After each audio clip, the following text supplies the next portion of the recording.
My sense is that the same coalition would be there, namely the coalition of the right wing would be the one that will form the new government. The Likud won a high number of seats because of Netanyahu's popularity, and as we know, the whole story of the corruption has not undermined his popularity in his base. So we know more or less the potential for opposing Netanyahu. But he's taking a risk. The risk, by the way, I don't think is about the numbers. The risk is the dates. Because the next election are on the 17th of September. And there is a legal process that is supposed to begin with him on the 2nd of October. And he wanted to get to that legal process with the Knesset already giving him immunity from indictment. Now, he may still convince the prosecutor general that because of the new election, they have to postpone again the beginning of the legal procedure, and then he hasn't lost.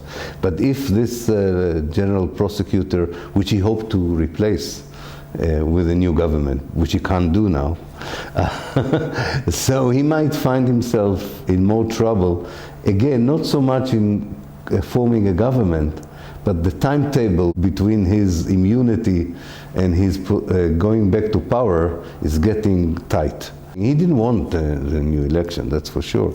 But for him, it was better than allowing Gantz and the whole process to go too long.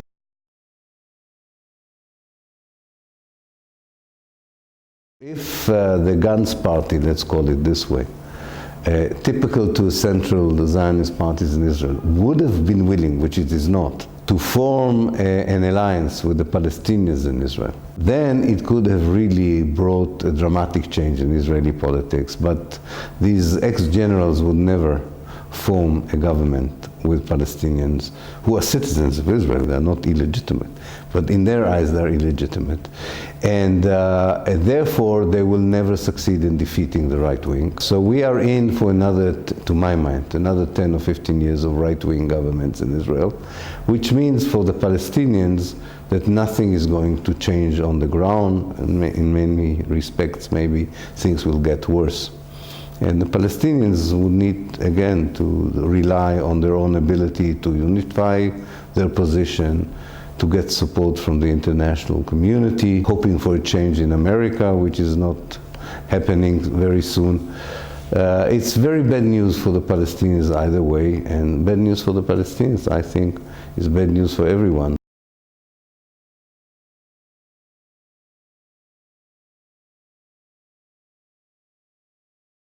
People are tired and a bit offended going back, which is good for Netanyahu, by the way, because the Netanyahu loyalists will vote in rain, snow, or fire. The middle ground, I'm not sure they will vote this time, and which is good for him. And maybe this is also one of his considerations. The Palestinians in Israel are in a big problem, and it's very difficult for them to decide. They participate in the elections, but they don't see any benefit. On the other hand, not participating in the elections can be even worse, that their voice will not be heard at all. And I think, especially the young generation of Palestinians, and it's a very young society, more than 50% of the Palestinians in Israel are under 20. I think the younger society is making up its mind that it's much better not to take part in the game than to be part of it and be manipulated. Both options are not good. And I think that's why we will see more and more among the young Palestinians not voting. But I think the next election everybody would hesitate to vote apart from the loyalists.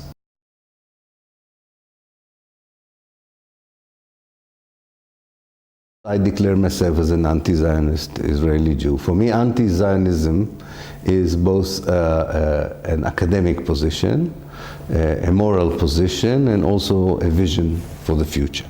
Academically, I analyze Zionism as a settler colonial movement. I don't see much of a difference between the Europeans who moved to North America, Australia, New Zealand, South America, and the European who moved to Palestine. Of course, those who moved to Palestine were Jews. That's the only difference. But I think more or less it's the same historical phenomenon. And believing that removing the population is the best solution. It's a moral position because I believe that the Zionist ideology is behind the policies that Israel is executing against the Palestinians. So I don't think there's a big difference between what we call left and right, because they all believe that the Palestinians are an obstacle for the survival and success of Israel. And I think this is a wrong ideology. I really would like to see a state that doesn't have this identity. I'm willing to give up the idea of a Jewish state because I don't think Israel is a Jewish state. For me, Judaism does not allow to do to the Palestinians what Israel does. So it's anyway not a Jewish state to my mind. I have a different view of Judaism. And it's a vision for the future because I believe that the only way forward is to have a democratic state for everyone and allow the Palestinians who want to return to come back. I think that this is the only way forward because we have now 6 million Jews and 6 million Palestinians between the River Jordan and the Mediterranean. There are only two options because, to my mind, the two-state solution, even if it was once realistic, is dead. It won't work anymore. So you have only two options. Either you have an apartheid state, which Israel is becoming more and more, or you have a democratic state. And I believe in democracy. I think we have to be careful when we talk about in the Middle East about secularism. Israel, despite all it does, is in the Middle East. It's not part of Europe, despite of the Eurovision. Israel is in the Middle East. And the Middle East will have to develop its own understanding of what secularism is, because as you know, political religious parties, both in Judaism and Islam, play an important role in politics. And just opposing them by the name of secularism is not going to solve the problem.